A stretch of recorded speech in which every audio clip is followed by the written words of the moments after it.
한우테크 본사의 35층 고급 원목 테이블이 중앙에 놓인 회의실은 한기가 감돌고 있었다. 벽면 가득한 유리창 너머로 보이는 서울의 아침은 흐리고 무거웠다.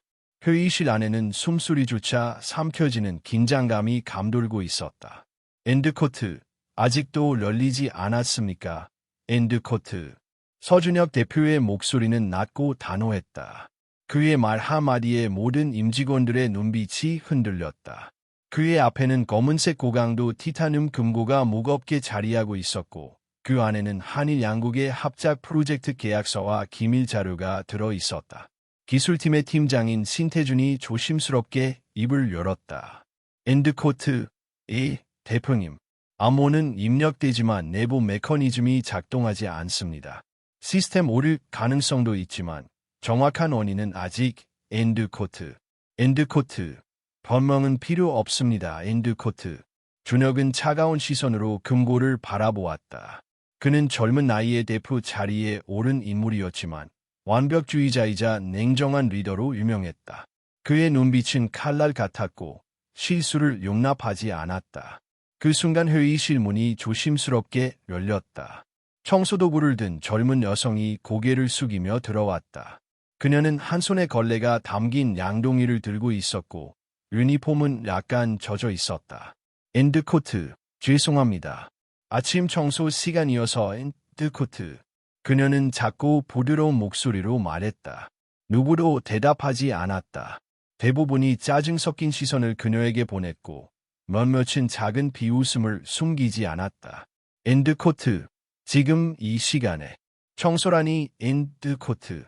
한 직원이 낮게 중얼거렸고 또 다른 이는 입꼬리를 올리며 말했다. 엔드코트.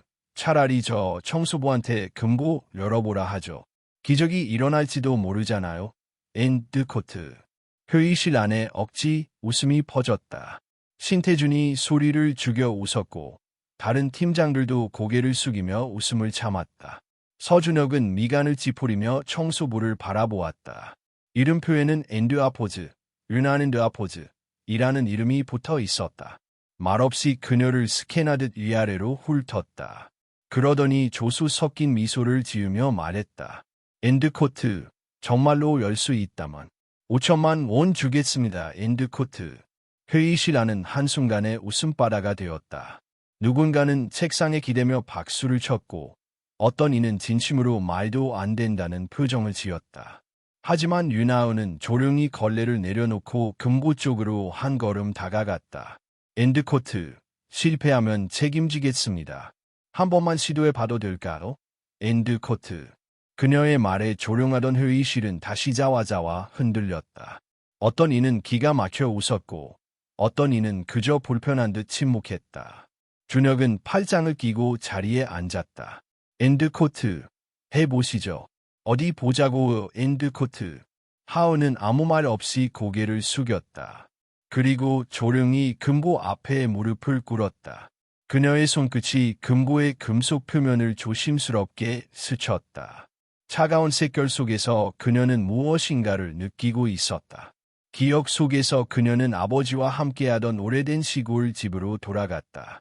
5살 때 그녀는 낡은 자물쇠 앞에서 아버지의 손을 따라 움직였다. 10살에는 머리핀 하나로 자전거 자물쇠를 푸는 법을 배웠고 14살에는 동네 사람들의 문고리를 고쳐주기도 했다. 그러나 아버지가 갑작스런 뇌출혈로 세상을 떠나고 어머니는 신장질환으로 병원에 입원하게 되었다. 꿈을 접고 서울로 올라온 그녀는 결국 안정된 시간을 확보하기 위해 청소직을 택한 것이다. 그 누구도 그녀의 과거를 알지 못했다. 그녀는 금고의 번호 다이얼을 조용히 돌렸다. 왼쪽으로, 다시 오른쪽으로, 아주 조심스럽게. 눈을 감고 귀를 기울이며 내부의 미세한 톱니움에 집중했다. 회의실 안의 분위기는 바뀌기 시작했다. 처음에 비웃음은 사라지고 대신 알 수 없는 긴장과 호기심이 자리를 잡았다. 모두가 무언가를 기다리는 듯한 눈빛이었다. 누군가 속삭였다. 엔드코트, 저게 진짜 되는 건가요? 엔드코트. 또 다른 사람이 대답했다. 엔드코트. 능력당한 엔드코트. 그리고 그 순간, 딸깍. 아주 작은 소리, 그러나 분명한 금속의 이탈음이 회의실 안에 울렸다. 윤하은이 천천히 손잡이를 돌리자 금고문이 스르르 열렸다. 안쪽에는 정리된 문서 더미와 USB, 계약서가 안전하게 놓여 있었다. 아무도 움직이지 않았다. 숨조차 멈춘 듯했다. 하은은 조용히 일어섰다. 그리고 고개를 숙이며 말했다. 엔드코트 열었습니다. 확인해주세요. 엔드코트. 회의실 안의 공기는 얼어붙은 듯 고요했다. 윤하은이 열어젖힌 금고 앞에서 누구 하나 먼저 말을 꺼내지 못했다. 방금 전까지만 해도 비웃음과 조롱으로 가득하던 공간은 마치 시간이 멈춘 듯 숨소리조차 들리지 않았다. 서준혁은 자리에서 천천히 일어났다. 그의 얼굴에는 여전히 믿기지 않는다는 표정이 남아 있었다. 그는 금고 앞으로 다가가 문 안쪽을 직접 확인했다. 계약서, 기밀 문서, 암호화된 저장 장치까지 모두 제자리에 있었다. 단 하나도 흐트러진 흔적이 없었다. 정상입니다. 그의 짧은 말이 회의실에 울렸다. 그제야 사람들은 서로를 바라보며 낮은 탄성을 흘렸다. 기술팀의 몇몇 직원은 굳은 얼굴로 고개를 숙였고 방금 전 웃음을 터뜨리던 이들은 어색하게 시선을 피했다. 윤하은은 금고 옆에서 한 발짝 물러나 조용히 서 있었다. 그녀는 자신에게 쏟아지는 시선을 느끼고 있었지만 고개를 들지 않았다. 이 순간이 자신을 증명하는 시간이 아니라는 것을 알고 있었다. 그녀는 그저 해야 할 일을 했을 뿐이었다. 어디서 배웠습니까? 서준혁의 질문이 조용히 던져졌다. 이전과 달리 그의 목소리에는 비아냥도 조롱도 섞여 있지 않았다. 대신 낯선 혼란과 경계가 깔려 있었다. 하은은 잠시 망설이다가 짧게 대답했다. 아버지께서 자물쇠 수리 일을 하셨습니다. 그 말은 더 이상의 설명을 요구하지 않았다. 하지만 그 한 문장은 오히려 회의실 안에 더 깊은 파문을 일으켰다. 한 직원이 낮게 속삭였다. 그럼 전문 기술자였다는 건가? 신태주는 미세하게 표정을 굳혔다. 그는 하은을 바라보는 눈빛이 이전과 달라졌음을 스스로도 느끼고 있었다. 그러나 그 변화는 호의가 아니라 불편함에 가까웠다. 서준혁은 더 이상 묻지 않았다. 그는 고개를 돌려 회의를 정리하듯 말했다. 오늘 회의는 여기까지 하죠. 기술팀은 즉시 원인 분석 보고서를 제출하십시오. 사람들은 자리에서 일어났다. 누군가는 하은에게 말을 걸까 하다 멈췄고 누군가는 아무 일도 없었다는 듯 빠르게 회의실을 빠져나갔다. 윤하은은 다시 청소도구를 집어들었다. 그녀에게는 아직 마무리하지 못한 바닥이 남아 있었다. 회의실이 비워진 뒤에도 그녀는 묵묵히 바닥을 닦았다. 손은 익숙한 동작으로 움직였지만 마음속은 조금 어지러웠다. 방금 전의 장면이 계속해서 머릿속을 맴돌았다. 그러나 그녀는 그 의미를 곱씹으려 하지 않았다. 기대는 늘 실망을 낳았기 때문이다. 그날 저녁 하은은 병원으로 향했다. 서울 외곽의 오래된 병원, 희미한 형광등 아래에서 어머니는 조용히 누워 있었다. 하은은 침대 옆에 앉아 어머니의 손을 잡았다. 오늘 회사에서 일이 있었어요. 어머니는 눈을 뜨고 천천히 딸을 바라보았다. 무슨 일인데? 그냥 금고를 하나 열었어요. 어머니는 미소를 지었다. 그 미소에는 놀라움도 자랑도 없었다. 마치 오래전부터 알고 있었다는 듯한 표정이었다. 너는 원래 그런 아이였지. 하은은 고개를 숙였다. 아버지가 떠난 뒤 어머니는 한 번도 딸에게 더 높은 곳을 바라보라고 말한 적이 없었다. 대신 언제나 버티는 것도 능력이라고 말해주었다. 그날 밤 한우테크 본사에서는 또 다른 긴급회의가 열리고 있었다. 서준혁은 혼자 사무실에 남아 금고 앞에 서 있었다. 그는 낮에 벌어진 일을 다시 떠올렸다. 청소부가 무릎을 꿇고 금고를 열던 모습, 그 침착함, 그리고 아무 말 없이 돌아서던 뒷모습. 윤하은. 그는 이름을 조용히 중얼거렸다. 그 이름은 이상하게도 머릿속에서 지워지지 않았다. 바로 그때 그의 휴대전화가 울렸다. 해외 파트너사 담당 임원의 이름이 화면에 떴다. 그는 직감적으로 좋지 않은 소식임을 느꼈다. 대표님, 긴급히 말씀드릴 것이 있습니다. 전화 너머의 목소리는 굳어 있었다.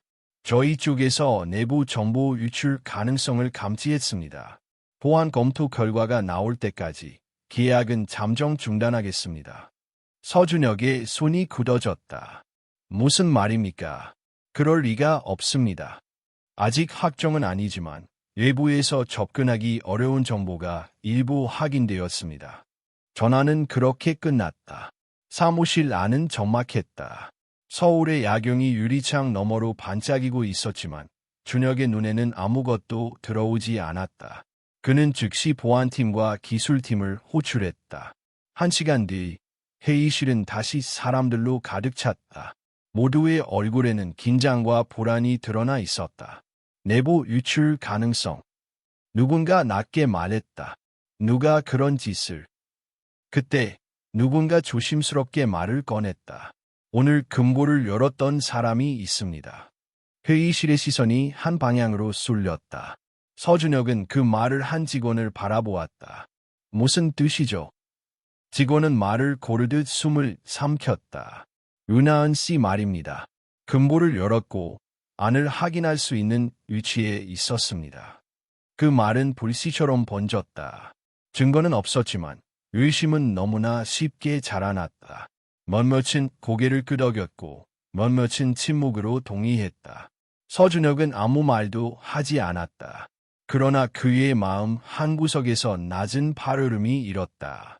낮에 본 그녀의 눈빛이 떠올랐다. 탐욕도 호기심도 없던 그 눈빛. 하지만 그는 CEO였다. 회사의 대표였고 수백 명의 생계를 책임지고 있었다. 감정은 판단의 기준이 될 수 없었다. 조사 전까지. 그는 잠시 말을 멈췄다가 이어 말했다. 윤하은 씨를 임시 직무 정지 조치하십시오. 회의실은 조용해졌다. 결정은 내려졌고 되돌릴 수 없었다. 그날 밤 윤하은은 문자 한 통을 받았다. 내일부터 출근하지 말고 인사팀으로 오시기 바랍니다. 짧은 문장이었다. 설명도 이유도 없었다. 그녀는 한참 동안 휴대전화를 바라보다가 천천히 화면을 껐다. 창밖에서는 비가 내리기 시작하고 있었다. 비는 점점 굵어지고 있었다. 윤하은은 우산도 없이 빗속을 걸었다. 머리카락은 이미 젖어 목덜미에 달라붙었고 운동화 안쪽은 물이 스며들어 차가웠다. 그녀는 휴대전화를 가방에 넣은 채 아무 말도 없이 걷고 또 걸었다. 인사팀으로 오라는 문자는 짧고 차가웠다. 그 문장에는 어떤 설명도 어떤 배려도 담겨 있지 않았다. 마치 하나의 조치일 뿐 사람에 대한 고려는 없다는 듯했다. 하은은 회사 건물의 후문을 지나 지하철역 쪽으로 향했다. 주변을 지나는 회사원들 중 몇 명은 그녀를 알아보고 조용히 수근거렸다. 일부는 피하기라도 하듯 시선을 돌렸고 또 몇몇은 눈에 띄게 경계하는 표정을 지었다. 그 사람 아니야. 오늘 금고 오란 거. 진짜 해커라던데. 아니면 내부랑 짜고 친 거겠지. 평범한 청소부가 그런 기술을. 그녀는 그 말들이 고의로 크게 들리도록 말하는 것처럼 느껴졌다. 하지만 하은은 반응하지 않았다. 귀를 닫고 마음을 닫고 그저 걸음을 옮겼다. 다음 날 아침 인사팀 사무실. 커피향 대신 싸늘한 서류의 냄새가 감도는 공간. 하은은 지정된 시간보다 10분 일찍 도착해 조용히 자리에 앉아 있었다. 잠시 후 인사팀 과장과 보안팀 부장이 함께 들어왔다. 그들은 인사치레조차 없이 무표정한 얼굴로 자리에 앉더니 문서를 꺼냈다. 윤하은 씨, 현재 회사는 정보 유출 정황에 따라 내부 조사를 진행 중입니다. 이에 따라 귀하의 출입을 잠정적으로 제한하고 전산 접근도 차단됩니다. 동의서에 서명 부탁드립니다. 하은은 문서를 바라보았다. 임시 직무 정지 동의서라는 제목이 선명하게 적혀 있었다. 법적 강제는 없지만 사실상 따르지 않으면 불이익을 감수해야 하는 서류였다. 혹시 제가 뭘 잘못했는지에 대한 설명을 받을 수 있을까요? 하은은 조용히 물었다. 그러나 돌아온 대답은 형식적인 한 줄이었다. 진실 여부는 조사 결과에 따라 확인될 것입니다. 그녀는 잠시 침묵하다가 서명란에 이름을 썼다. 이름 3글자를 적는 손끝이 잠시 떨렸다. 그리고 서류를 내밀며 말했다. 제가 협조할 수 있는 건 무엇이든 하겠습니다.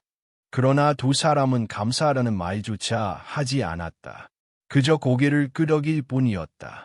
건물을 나오는 길, 로비에서 마주친 몇몇 직원들은 그녀를 피하듯 걸음을 멈추거나 엘리베이터를 다시 닫았다. 누군가는 일부러 큰 소리로 말했다. 저 사람 맞다니까. 대표님이 믿는다고 해도 우리는 조심해야 해. 하은은 여전히 반응하지 않았다.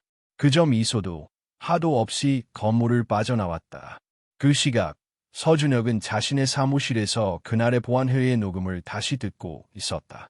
윤하은을 직무 정지시키라는 자신의 말이 다시 울렸다. 그 말은 CEO로서 옳은 결정일 수 있었다. 하지만 인간으로서는 틀렸다는 생각이 점점 머릿속을 파고들고 있었다. 그는 창밖을 바라보았다. 어젯밤 그녀가 걸어나가던 길, 빗속에서 젖은 머리카락을 뒤로 넘기던 모습이 떠올랐다. 그녀는 한마디 변명도 하지 않았다. 억울하다고 울지도 않았고 억지로 설득하려 하지도 않았다. 그 태도가 오히려 그를 불안하게 만들고 있었다. 그날 오후 기술팀의 긴급 점검이 시작되었다. 시스템 로그, 서버 접근 기록, 외부 접속 흔적까지 모조리 조사 대상이 되었다. 신태주는 전면에 나서 조사를 지휘했다. 우선 금고 주변 CCTV부터 확인하죠. 보안팀이 영상을 재생하자 금고 앞에 앉아있는 윤하은의 모습이 화면에 나타났다. 그녀는 집중한 얼굴로 다이얼을 돌리고 있었다. 영상에는 그녀가 금고를 열기까지의 모든 과정이 담겨 있었다. 신태주는 화면을 응시하며 말했다. 보이시죠? 이 정도로 정확하게 금고를 열 수 있다는 건 단순한 우연이 아닙니다.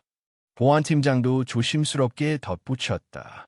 잠깐, 다이얼을 돌릴 때 그녀가 무언가 속삭이는 장면이 있는데 음성은 녹음되지 않았습니다. 뭔가 익숙한 동작처럼 보입니다. 한참을 바라보던 누군가가 낮게 말했다. 저 사람, 정말 누구죠? 그 말은 그날 회의실의 공기를 다시 얼어붙게 만들었다. 같은 시간, 회사 내부 커뮤니티에 청소부가 금고를 연 이유라는 제목의 익명글이 올라왔다. 글은 내부 공모자와 연결되어 있는 인물, 해킹 수법을 익힌 불법 기술자, 사회적 실험 중이라는 루머까지 담고 있었다. 댓글은 순식간에 수백 개로 불어났고 대부분은 비난과 조롱이었다. 보안에 구멍이 난 건가요? 청소부를 들여보낸 관리팀 책임은? 이 회사 진짜 괜찮은 건가요? 소문은 더 이상 통제되지 않았다. 그날 밤 류나은은 다시 병원으로 향했다. 병실 안은 조용했고 어머니는 깊은 잠에 빠져 있었다. 그녀는 침대 옆에 앉아 어머니의 손을 잡았다. 오늘은 조금 힘들었어요. 혼잣말처럼 흘러나온 그 말은 병실의 정적 속에 사라졌다. 그녀는 가방에서 작은 종이봉투를 꺼냈다. 그 안에는 오래된 사진 한 장이 들어있었다. 아버지가 작업 중인 모습을 찍은 흑백 사진. 옆에는 12살의 자신이 해맑게 웃고 있었다. 그녀는 조용히 사진을 바라보다가 한참 후 창밖을 바라보았다. 그리고 작게 중얼거렸다. 아버지, 내가 틀린 건 아니죠? 다음 날 아침, 한우테크 본사의 이사회의실은 이례적으로 일찍 불이 켜져 있었다. 사내 메신저에는 긴급회의 소집 공지가 올라왔고 참석 대상은 대표이사, 부대표, 주요 이사 전원이었다. 서준혁은 회의실로 들어서며 복도 끝에서 들려오는 수군거림을 무시하려 애썼다. 직원들의 시선은 점점 날카로워졌고 최근의 상황을 대변하듯 눈빛은 의심과 불안으로 가득했다.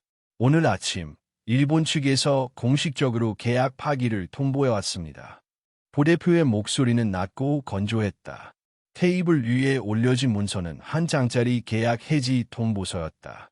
그 문서의 맨 아래에는 도장을 찍은 날카로운 인장이 선명하게 남아 있었다. 의류는 예상대로 보안 리스크입니다. 구체적으로는 본사 내부 정보 중 일부가 예부로 유출된 정황이 있다는 점. 회의실 안이 술렁였다.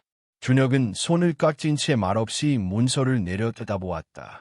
이건 외부가 아니라 명백한 내부 유출입니다.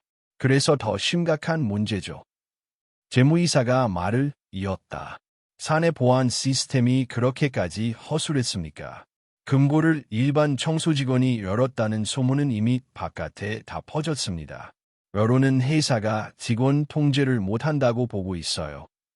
그 직원은 단순한 기술적 경험으로 열었을 뿐입니다. 범죄적 의도는 없었습니다. 준혁이 조용히 반박했지만 돌아오는 반응은 냉담했다. 서 대표, 그건 대표님 개인의 판단이죠. 이 사회는 회사 전체의 신뢰를 우선으로 생각해야 합니다. 그 청소직원이 지금 직무 정지 상태인 것은 잘한 일입니다. 추가 조사 결과에 따라 명확한 선긋기가 필요합니다. 그게 회사 이미지 회복의 첫걸음이에요. 이 사회는 이미 방향을 정해놓은 듯 보였다. 누군가 고개를 돌려 작은 목소리로 말했다. 서 대표께서 개인적인 감정으로 회사 결정에 영향을 주시는 건 아닌지. 그 말에 회의실의 공기는 순간 얼어붙었다. 준혁은 고개를 들었다. 그의 눈빛은 흔들림 없이 단단했지만 내부에서는 무엇인가 서서히 무너져가고 있었다. 회의가 끝난 뒤 그는 사무실로 돌아오며 심호흡을 길게 내쉬었다. 사무실 문을 닫고 자리에 앉았지만 머릿속은 온통 윤하은의 얼굴로 가득했다. 그녀는 무릎 꿇고 금고 앞에 앉았을 때에도 당당했고 억울한 정지 조치 속에서도 한마디 원망 없이 조용히 물러났다. 그 태도는 무고의 느낌보다는 품위에 가까웠다. 그리고 그 품위가 지금까지 자신이 경험하지 못했던 무엇이었다. 하지만 그는 회사를 대표하는 사람이었다. 감정이나 직감을 근거로 판단을 내릴 수는 없었다. 그 순간 비서가 문을 열고 들어왔다. 대표님, 보안팀에서 오늘 오전 내부 서버 로그 분석 결과를 보내왔습니다. 준혁은 파일을 받아들고 내용을 확인했다. 로그 분석 결과에는 수상한 IP 접속 기록이 정리되어 있었고 해당 로그는 특정 시간대에 집중적으로 몰려 있었다. 이상한 점은 그것이 모두 회사 내부 네트워크를 통해 접속되었다는 사실이었다. 그는 즉시 기술팀장 신태준을 호출했다. 태준은 다소 피곤한 표정으로 사무실로 들어섰다. IP 접근 기록 보셨죠? 네, 확인했습니다. 이건 외부 해킹이 아닌 내부 접속입니다. 누군가 내부에서 시스템을 우회한 겁니다. 그럴 가능성은 있습니다. 하지만 명확한 사용자를 특정하긴 어렵습니다. 로그 조작이 있을 수도 있고. 준혁은 태준의 말을 곱씹었다. 뭔가 어색했다. 그가 아는 태준이라면 이런 식으로 말을 흐리는 사람은 아니었다. 이전까지는 언제나 논리적이고 명확했다. 그런데 지금은 마치 회피하고 있다는 느낌이 들었다. 혹시 특정 인물이 의심스럽다거나 최근 행동이 이상한 직원은 없었습니까? 그건 글쎄요. 특별히 기억나는 건 없습니다. 그 대답은 의도적으로 중립을 유지하는 것처럼 들렸다. 윤하은 씨는 어떻습니까? 그 사람은 기술직이 아닙니다. 단순히 금고를 열었다는 이유만으로 판단하긴 어렵죠. 그 순간 준혁은 태준의 말 속에서 기묘한 불편함을 느꼈다. 말을 아끼는 듯하면서도 동시에 특정 방향으로 결론을 유도하려는 느낌. 이 상황에서 누구보다 논리적이어야 할 태준이 이렇게 흐리멍덩한 태도를 보인다는 건 무언가 숨기고 있다는 의미일 수도 있었다. 회의록을 닫으며 준혁은 조용히 말했다. 내부의 적은 늘 가까운 곳에 있는 법이죠. 그 말에 태준은 작게 고개를 끄덕였다. 하지만 그의 눈빛은 짧게 흔들렸다. 준혁은 문을 나서는 그의 등을 바라보며 생각했다. 감정이 아니라 논리로 판단하겠다고 결심했지만 지금 이 순간 그의 가슴 속에서는 어떤 직감이 끓어오르고 있었다. 그리고 그 직감은 계속해서 윤하은을 떠올리게 만들었다. 그녀는 지금 어떤 기분일까? 자신이 무고하다는 걸 알면서도 모두가 등을 돌린 상황에서 버텨내고 있을까? 그 순간 책상 위에 놓인 서류 봉투 하나가 눈에 들어왔다. 직무정지 대상자 문서라고 적힌 그 봉투 속에는 윤하은의 신상 정보가 포함되어 있었다. 그는 조심스럽게 봉투를 열었다. 그리고 그 안에 들어있는 한 장의 사진을 꺼내 들었다. 사진 속 하은은 젊고 수수한 복장을 하고 있었다. 뒷배경은 낡은 시골집 마당, 옆에는 자물쇠 공구가 놓인 탁자가 있었다. 문득 그는 떠올렸다. 누군가 하은이 과거에 지방 수도시에서 아버지와 함께 살았다는 말을 했던 것 같았다. 그는 사진을 바라보며 천천히 속삭였다. 정말 당신은 누군가요? 윤아은. 그 말과 동시에 마음속에서는 무겁고 어두운 결정이 하나씩 깨어지고 있었다. 이제 그는 그녀를 다시 마주할 준비를 해야 했다. 서울의 저녁은 일찍 어두워졌다. 회색빛 구름이 도시를 뒤덮었고 정각 6시가 되자 거리에선 빗방울이 쏟아지기 시작했다. 여느 날과 다름없이 퇴근 인파가 쏟아져 나왔지만 사람들의 걸음은 바빴고 표정은 무표정했다. 누구도 주변을 둘러보지 않았다.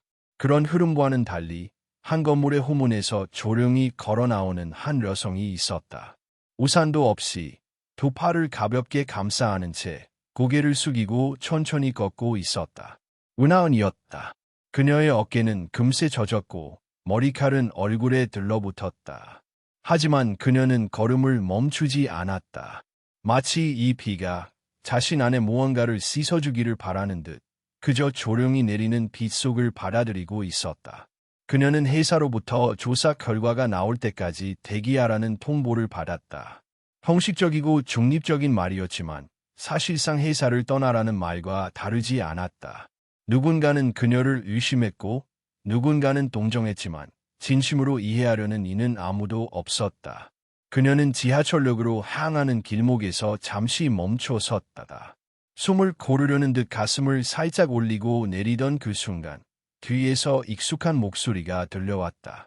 윤아은 씨. 그녀는 천천히 고개를 돌렸다. 빗속에서 서준혁이 서 있었다. 그 역시 우산 없이 그대로 비를 맞고 있었다. 셔츠는 젖어 몸에 달라붙었고 머리카락 사이로 물방울이 흘렀다. 하지만 그의 시선은 또렷했고 흔들림 없이 그녀를 바라보고 있었다. 하은은 놀람도 없이 그저 담담하게 물었다. 예, 오셨죠, 대표님. 준혁은 한참 동안 대답하지 않았다. 빗소리만이 두 사람 사이의 공기를 메우고 있었다. 그는 천천히 그녀에게 다가갔다. 몇 걸음, 그리고 다시 몇 걸음. 내가 틀렸다는 걸 인정하려고 왔습니다. 그 말에 하은은 눈을 크게 떴다. 준혁은 숨을 고르며 말을 이었다.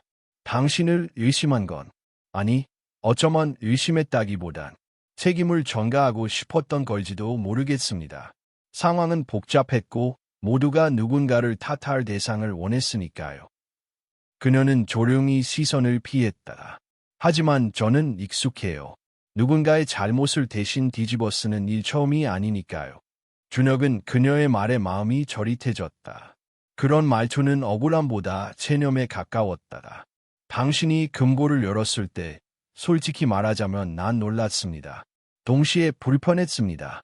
당신 같은 사람이 내가 전혀 기대하지 않았던 위치에서 회사 누구도 하지 못한 일을 해냈다는 사실이. 그는 고개를 숙였다. 하지만 그건 내 오만이었습니다.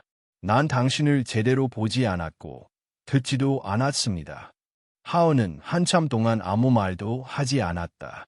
빗소리는 점점 더 거세졌고 발미되는 물이 고이기 시작했다. 그녀는 한 발짝 뒤로 물러서며 물었다. 그래서 이젠 저를 어떻게 하시겠다는 건가요? 준혁은 고개를 들었다. 나와 함께 진실을 찾아줬으면 합니다. 그 말에 하은의 눈빛이 흔들렸다. 그는 단순히 용서를 구하는 게 아니었다. 그녀를 필요로 하고 있었다. 능력자로서, 그리고 신뢰할 수 있는 사람으로서. 제가 뭘 도울 수 있다고 생각하세요? 이미 회사에선 저를 잠재적 가해자로 보고 있어요. 누가 제 말을 믿겠어요? 내가 믿습니다. 그리고 그 믿음이 시작이 될 수 있다고 생각합니다. 하은은 눈을 감았다가 떴다. 비가 눈으로 흘러 들어왔지만 그녀는 닦지 않았다. 오히려 그 따가움이 현실을 일깨워주는 듯했다. 좋아요. 하지만 조건이 있어요. 말씀하세요. 진실을 찾는 과정에서 다시는 누구도 저를 도구로만 보지 않았으면 좋겠습니다. 준혁은 단호히 고개를 끄덕였다. 약속합니다. 그 순간 두 사람 사이에 어떤 장벽이 조금 무너지는 소리가 들리는 듯했다. 짧고 굵은 비 한 줄기가 두 사람의 어깨를 동시에 때리고 두 눈은 서로를 정면으로 마주했다. 하은은 한 발 앞으로 나섰다. 우선 서버 로그부터 다시 확인해야 합니다. 제가 본 영상 중 이상한 점이 하나 있었어요. 어떤 점이죠? CCTV 영상에서 금고를 찍던 카메라의 각도가 약간 비켜 있었어요. 원래 각도라면 제 손 움직임이 정확히 보였어야 했는데 묘하게 흐릿했어요. 일부러 조정한 것처럼요. 준혁은 눈을 가늘게 뜨며 말했다. 그 말은 누군가 영상 조작을 시도했을 수도 있다는 뜻이군요. 그리고 그 조작은 제가 아닌 다른 누군가의 흔적을 숨기기 위해서였을지도 몰라요. 준혁은 휴대전화를 꺼내 비서에게 지시를 내렸다. 기존 CCTV 원본과 백업 서버를 즉시 확인하게 해 누락된 프레임이나 영상 조작 여부도 함께. 전화를 끊고 그는 다시 하은을 바라보았다. 함께 하시죠. 진실을 찾는 데 시간이 걸리겠지만 반드시 해내겠습니다. 하은은 조용히 고개를 끄덕였다. 그녀의 얼굴에 처음으로 작은 미소가 떠올랐다. 그것은 승리의 미소도 안도의 미소도 아니었다. 단지 오랜만에 누군가 자신을 사람으로 대해주었다는 아주 조용한 감정의 표현이었다. 비는 여전히 내리고 있었고 서울의 밤거리는 물기를 머금은 채 빛을 반사하고 있었다.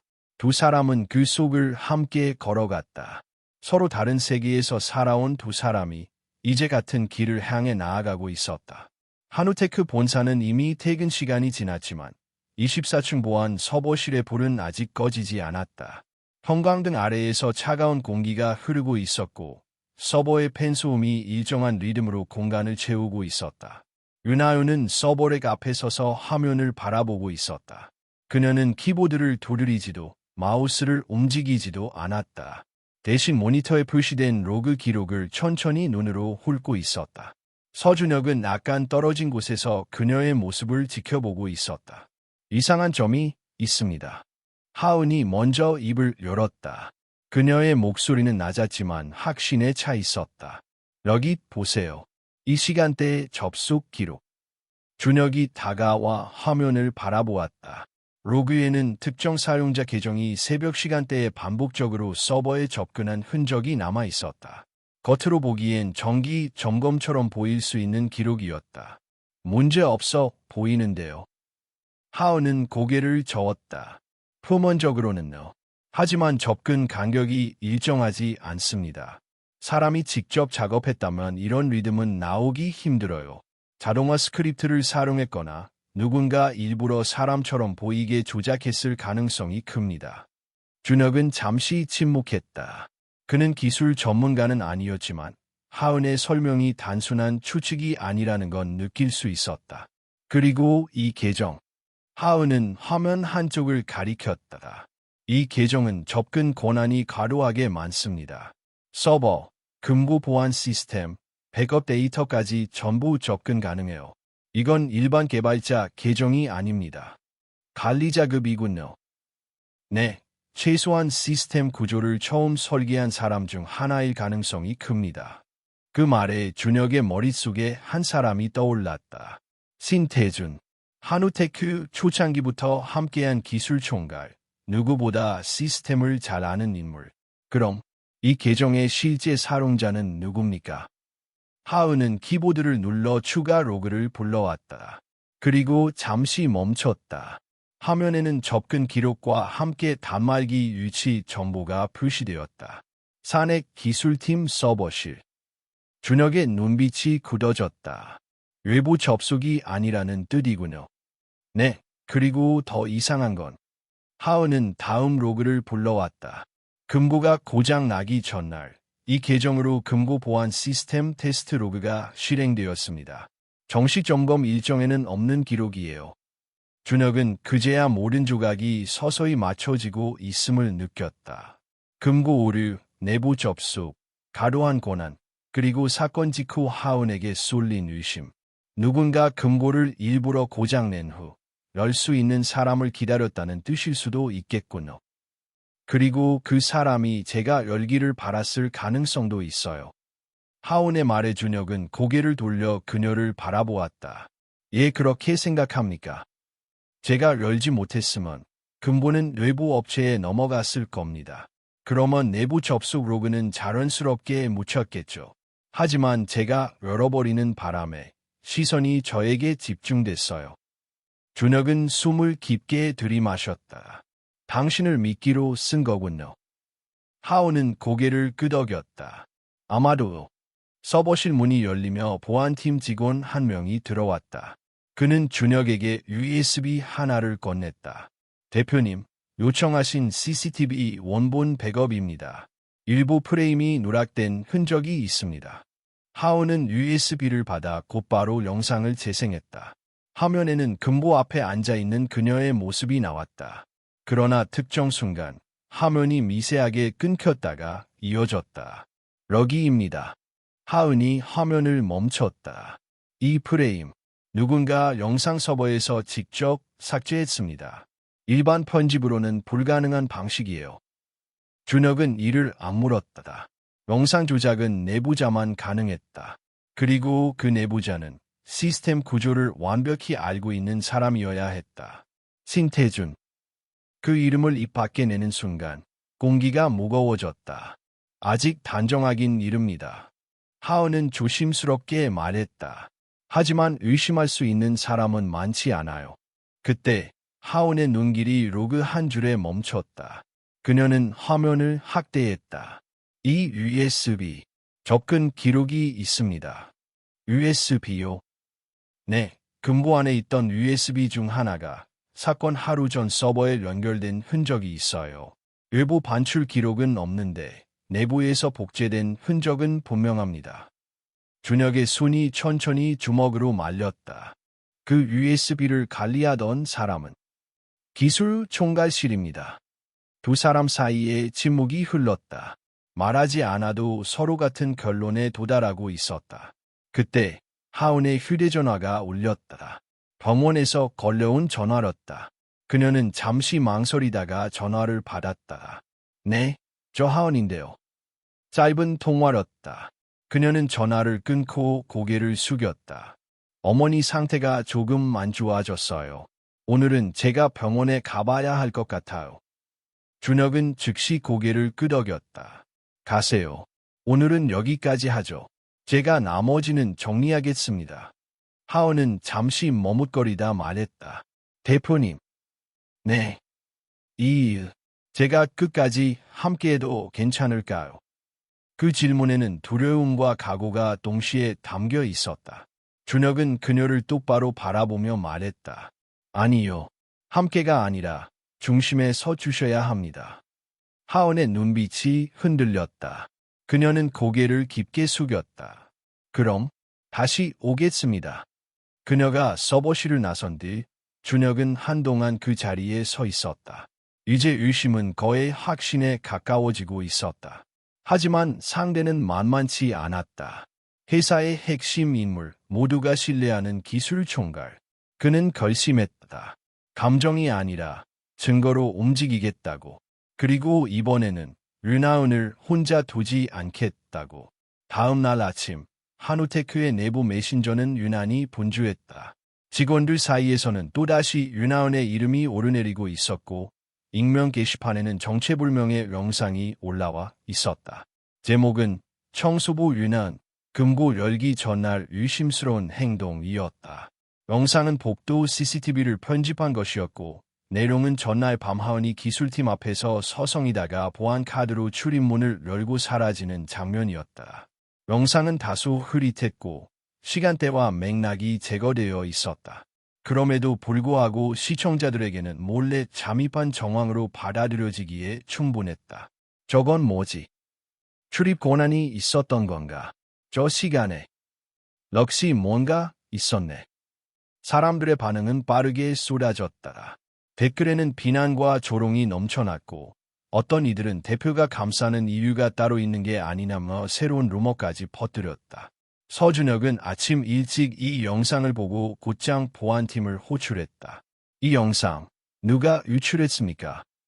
보안팀장은 당황한 얼굴로 대답했다. 확실하지 않지만 영상은 내부 백업 서버에서 추출된 것입니다. 일부 접근은 없었고 내부자의 작업으로 보입니다. 영상의 원본은 있습니다. 보시죠. 보안팀장이 가져온 원본 영상에는 추가된 몇 초가 더 있었다. 하은이 기술팀 앞에서 잠시 멈춰 선 것은 맞지만 누군가 안에서 문을 열어 그녀를 들여보낸 장면도 함께 있었다. 그 사람은 바로 신태준이었다. 영상에서 그는 하은에게 파일을 건네주며 짧게 설명을 하고 있었다. 하은은 파일을 들고 고개를 끄덕이고 곧장 기술팀 안으로 들어가지도 않고 되돌아섰다. 이걸 자르고 유출한 거지. 준혁은 이를 안 물었다. 의도가 분명했다. 하은을 다시 여론의 중심에 세워 판단을 흐리게 만들기 위한 시도였다. 지금까지 쌓아온 신뢰는 다시 한순간에 무너질 위기에 처해 있었다. 그는 곧장 하은에게 전화를 걸었다. 신호음이 길게 울렸다가 끊겼다. 다시 걸었지만 이번엔 아예 꺼져 있었다. 그녀는 전날 병원으로 향했다고 했다. 갑작스럽게 연락이 두절되자 준혁의 불안감은 커져갔다. 몇 시간 후 그는 하은의 병원으로 향했다. 병실문 앞에는 낯선 여성이 앉아 있었다. 머리는 짧고 단정했으며 옅은 분홍빛 블라우스를 입고 있었다. 그녀는 준혁을 보고 조용히 일어났다. 대표님이시죠? 저 이지원입니다. 준혁은 처음 듣는 이름에 당황했다. 윤하은 씨와 어떤 관계십니까? 대학 시절 선배입니다. 동시에 그녀의 과거를 아는 말 안 되는 사람 중 하나예요. 지원은 그를 병실 밖 벤치로 이끌었다. 그리고 작은 목소리로 말을 이어갔다. 하은이는 오랜 시간 동안 세상과 거리 두고 살았어요. 아버지 돌아가신 후 어머니 병세 악화되면서 모든 걸 포기한 채 청소일을 택했죠. 하지만 그건 생계를 위한 선택이었지 무능해서가 아니에요. 준혁은 조용히 고개를 끄덕였다. 그건 알고 있습니다. 그녀가 얼마나 뛰어난지 제가 제일 잘 알죠. 그녀는 단 한 번도 자신을 드러내지 않았어요. 드러내는 순간 세상은 오히려 공격하니까요. 지원은 잠시 침묵하다가 다시 말했다. 사실 영상 유출 직후 하은이 먼저 저에게 연락했어요. 예상했나 봐요. 일이 이렇게 될 줄. 지금 어디에 있습니까? 산책하러 나갔어요. 생각 정리할 시간이 필요하다고 했어요. 대표님은 그녀가 돌아올 거라 믿습니까? 그 질문에 준혁은 잠시 말이 없었다. 그러나 이내 단호한 목소리로 말했다. 믿습니다. 아니, 반드시 돌아와야 합니다. 지원은 작게 미소를 지었다. 그 믿음, 하은이 듣는다면 다시 힘을 낼지도 모르겠네요. 병원 옥상, 바람이 거세게 불고 있었다. 윤하은은 철제 난간 앞에 서서 하늘을 바라보고 있었다. 회색 구름 사이로 햇살 한 줄기가 내려오고 있었다. 그녀는 눈을 감았다. 빛이 눈꺼풀을 통과해 들어오고 심장이 천천히 뛰는 것을 느꼈다. 또다시 나를 의심하겠지. 그녀는 작게 중얼였다. 이번에는 그 사람마저 등을 돌릴까봐 조금 무서워. 그녀는 난간에 손을 얹었다. 차가운 금속이 손바닥을 자극했다. 그 순간 주머니 속 휴대전화가 울렸다. 보낸 사람, 서준혁. 메시지. 영상 확인했습니다. 진실은 알고 있어요. 기다리고 있습니다. 돌아와 주세요. 이번엔 절대 혼자 두지 않겠습니다. 하은은 화면을 한참 바라보다가 조용히 숨을 내쉬었다. 다시 하늘을 올려다봤다. 비가 올 듯 말 듯한 하늘. 그러나 어딘가엔 분명 햇살이 있었다. 그녀는 휴대전화를 가슴에 안았다. 그리고 아주 작게 그러나 분명한 목소리로 말했다. 이번엔 끝까지 갑니다. 윤하은이 다시 한우테크의 모습을 드러낸 것은 내부 분위기가 가장 어수선할 때였다. 영상 유출 사건 이후 직원들 사이에는 묘한 긴장감이 돌고 있었다. 대표이사실부터 인사팀, 기술팀까지 누구도 자신의 자리를 완전히 신뢰하지 못했고 다음 타깃은 누구일까 하는 불안이 떠돌고 있었다. 그런 분위기 속에서 윤하은이 로비에 들어섰다. 단정한 셔츠, 검은색 정장 바지, 그리고 묶은 머리. 이전의 유니폼은 더 이상 없었지만 그녀의 눈빛은 이전보다 더 단단했다. 입구에서 직원증을 스캔하자 보안 시스템은 잠시 멈칫하다가 출입 승인이라는 문구를 띄웠다. 그것만으로도 몇몇 직원들의 시선이 그녀에게 쏠렸다. 저 사람, 다시 온 거야. 아직 결론도 안 났는데, 복고라고. 대표가 직접 부른 거겠지. 미친 거 아니야. 수군거림은 이어졌지만 하은은 고개를 들지 않았다. 그녀는 곧장 엘리베이터에 올라타 24층으로 향했다. 문이 열리자 그녀를 기다리고 있던 얼굴이 있었다. 서준혁.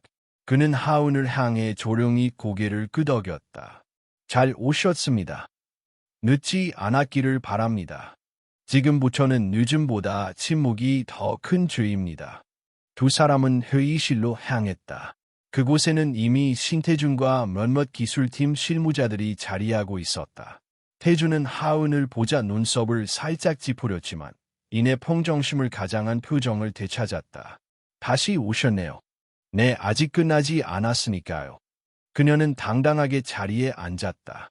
회의는 보안 시스템 재정비라는 명목으로 시작되었지만 그 실체는 서로 간의 견제와 탐색이었다. 준혁은 슬라이드를 넘기며 말했다. 최근 내부 정보 유출 건과 관련해 기술팀의 협조로 로그 분석을 진행했습니다. 일부 비정상적인 접근 기록이 확인되었고 특정 계정에 과도한 권한이 부여된 정황이 포착됐습니다. 태준은 팔짱을 끼고 물었다. 정확히 어떤 계정입니까? 계정명은 T-07, 등록 시점은 3년 전, 관리자는 기술총괄로 기재돼 있었습니다. 그 말에 회의실의 공기가 순간 무거워졌다. 태준은 눈썹을 살짝 찡그리며 말했다. 3년 전이면 시스템 구조 개편 시점이군요. 당시 여러 테스트 계정을 생성했기 때문에 단정 짓긴 어렵습니다. 하은이 그제야 입을 열었다. 그렇다면 그 계정이 지난주 새벽에 백업 서버에 접근했는지 설명해 주실 수 있습니까? 태준은 시선을 그녀에게 돌렸다. 그건 아직 확인되지 않았습니다. 접근 기록이 있다면 누군가 내 아이디를 도용했을 수도 있죠. 도용이라면 사내 인증서를 통과해야 합니다. 그런데 그 인증서는 물리적으로 기술총괄 사무실 내에서만 관리된다는 보안팀 보고가 있었습니다. 하은의 반격은 차분했지만 정밀했다. 태준의 표정에서 처음으로 미세한 균열이 일었다. 그 보고는 아직 확정된 사항이 아니지 않습니까? 확정되기 전에 해명을 듣고 싶었습니다. 어쩌면 오해일 수도 있으니까요. 그녀의 말은 조심스러웠지만 그 안에는 명확한 의도가 있었다. 이 자리는 공개적인 검증의 시작이었다. 그때 슬라이드를 넘기던 준혁이 마지막 장을 열었다. 그리고 이건 CCTV 복원 영상입니다. 누락된 프레임을 복구한 결과 누군가 금고 보안 시스템을 점검하는 장면이 포착됐습니다. 정기 점검이 아닌 개인적 접근입니다. 화면에는 나간 시간, 금고 앞에 앉은 인물의 실루엣이 어렴풋이 나타났다. 얼굴은 보이지 않았지만 체형과 복장은 특정인을 암시하기에 충분했다. 회의실은 정적에 휩싸였다. 하은이 다시 말했다. 해당 인물이 시스템에 접근한 날과 금고에 문제가 발생한 날은 정확히 일치합니다. 태준은 이를 안 물었다. 그러나 즉각 반박하지는 않았다. 대신 자리에서 일어나 천천히 말을 이었다. 지금 이 자리는 진실을 밝히기 위한 회의입니까? 아니면 특정인을 몰아가기 위한 런출입니까? 준혁이 말했다. 누구도 당신을 단정하지 않았습니다. 다만 해명이 필요하다는 겁니다. 해명은 증거 앞에서 하는 겁니다. 정황만으로 사람을 재단한다면 그건 마녀사냥입니다. 태준은 회의실을 빠져나갔다. 문이 닫히는 소리가 유난히 크게 들렸다. 회의실에 남은 이들은 누구도 먼저 말을 꺼내지 않았다. 하우는 숨을 깊게 들이마셨다. 지금 막 시작된 싸움은 감정이 아닌 구조, 원칙, 그리고 흔들림 없는 논리로 이어져야만 했다. 준혁은 그녀를 바라보며 조용히 말했다. 잘하셨습니다. 이제 그도 두려움을 느낄 겁니다. 하우는 조용히 고개를 끄덕였다. 진실은 끝까지 밀어붙였을 때만 드러나니까요. 이사회가 소집된 날 아침, 본사 36층 이사회실은 이른 시각부터 긴장감으로 가득 차 있었다. 내부 보안 사고에 대한 긴급 논의라는 명목으로 소집된 회의였지만 참석자 대부분은 이미 소문을 통해 주제가 무엇일지 짐작하고 있었다. 윤하은과 서준혁이 나란히 회의실에 들어섰을 때 몇몇 이사들은 눈빛을 교환하며 속삭였다. 누구는 고개를 돌렸고 누구는 대놓고 불쾌한 표정을 지었다. 잠시 후 신태준이 입장했다. 그는 평소와 달리 정장을 단정하게 갖춰 입었고 손에는 서류철이 들려 있었다. 입가에는 얕은 미소가 걸려 있었다. 회의를 시작하겠습니다. 이사회 의장이 의사봉을 두드리며 말하자 회의실 안의 조명이 약간 어두워지고 스크린이 켜졌다. 신태준이 천천히 앞으로 나섰다. 보안사고의 본질을 논의하기 전에 우리는 이 사태의 중심에 있는 인물의 신뢰성부터 검토해야 합니다. 그는 화면을 넘기며 이어갔다.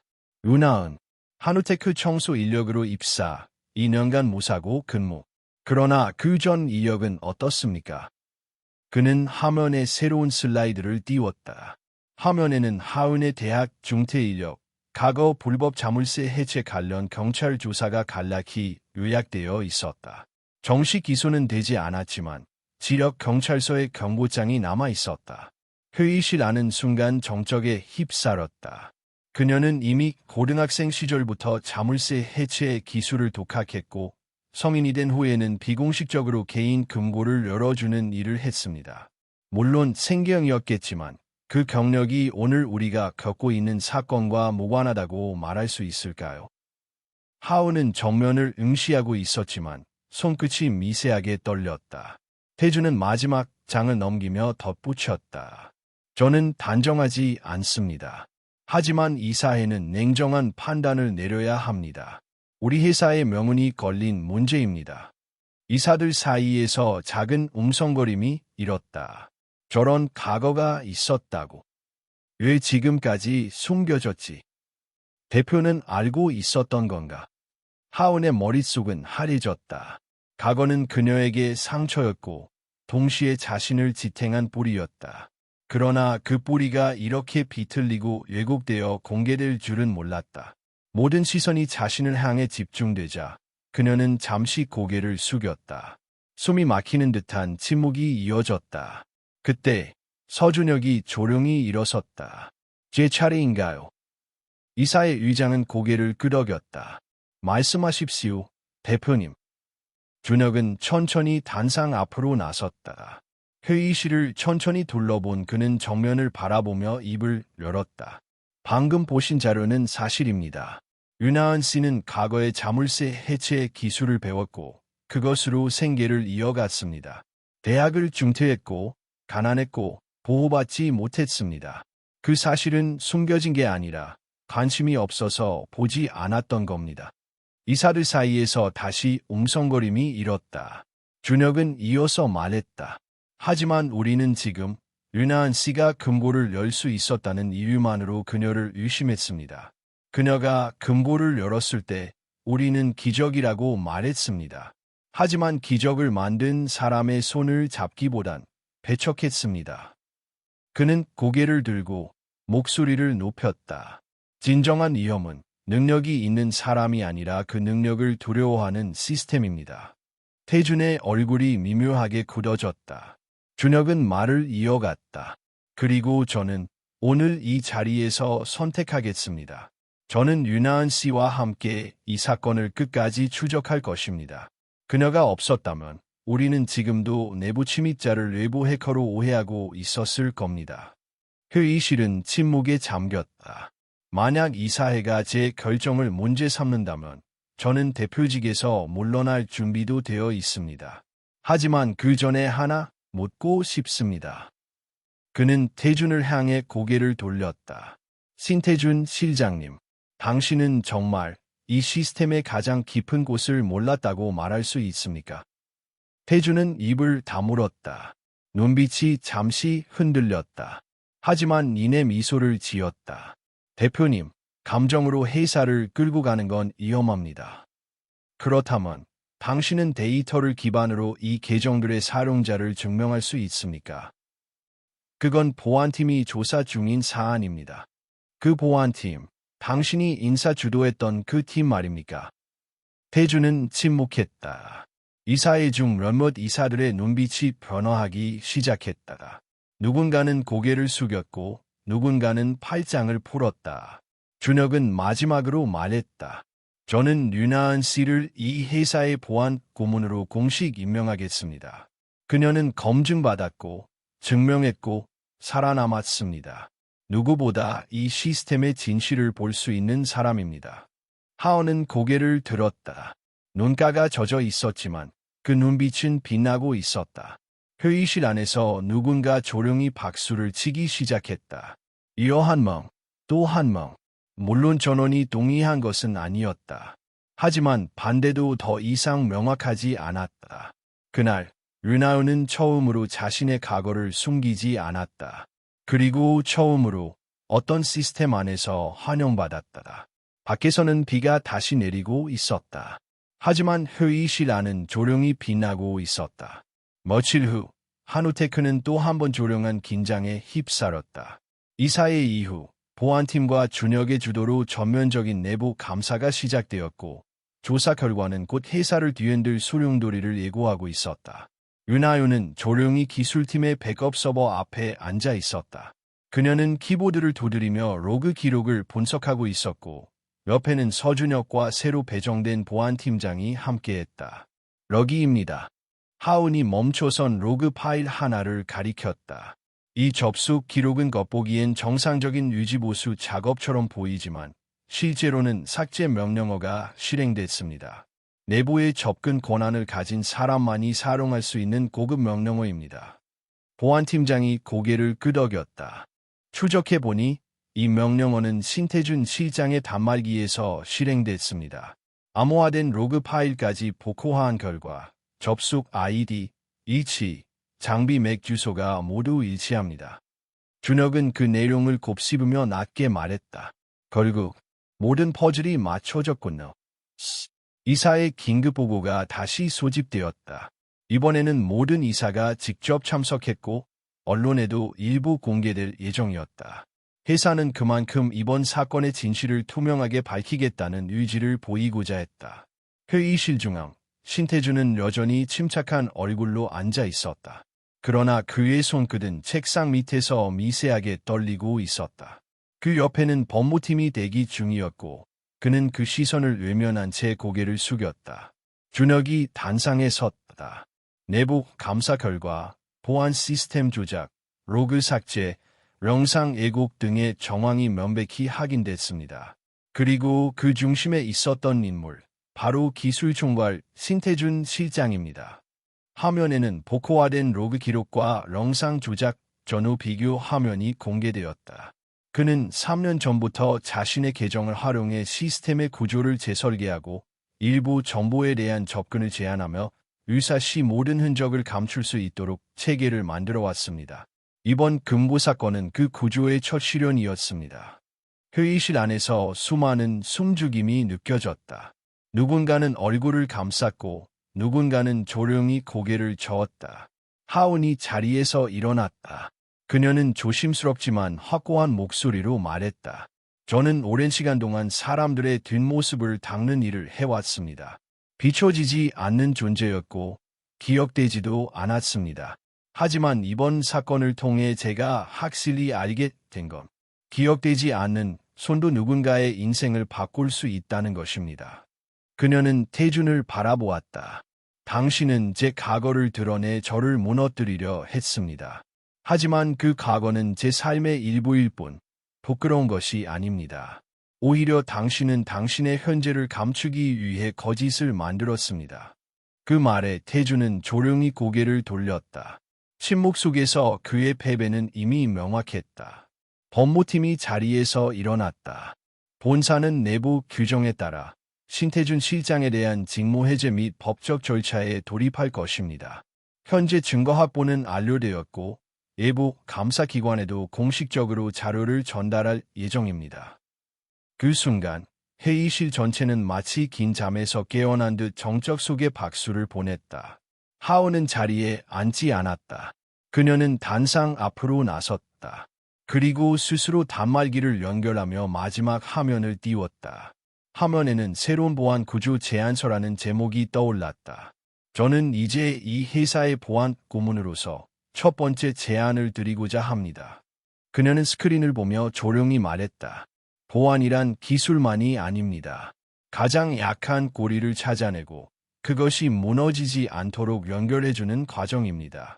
회사도 마찬가지입니다. 보이지 않는 자리에서 일하는 이들이 무너지면 시스템은 언제든 쓰러질 수 있습니다. 이사들은 그 말을 깊이 새겼다. 회의가 끝난 후 로비에는 언론의 카메라가 몰려 있었지만 하은은 조용히 뒷문으로 향했다. 그녀는 그 모든 조명을 피해 걷고 있었고 준혁은 그녀를 따라 나섰다. 오늘 정말 수고 많으셨습니다. 그녀는 작게 웃었다. 끝났다는 실감이 안 나요. 아직도 제가 이 회사 안에 있다는 게 믿기지 않아요. 이제 당신은 이 회사의 중심에 있습니다. 더는 누구의 그림자도 아니고. 하은은 고개를 돌려 하늘을 바라보았다. 서울의 겨울 하늘, 하얀 눈이 조용히 내리기 시작했다. 눈이 오네요. 올해의 첫눈입니다. 그녀는 입술을 달싹였다. 그럼 오늘은 다시 시작하는 날이겠네요. 준혁은 조용히 웃으며 고개를 끄덕였다. 그들은 함께 조용히 눈 내리는 거리로 걸어 나갔다. 더 이상은 과거의 기억이 그들의 발목을 잡지 못했고 앞으로의 걸음은 두렵지 않았다.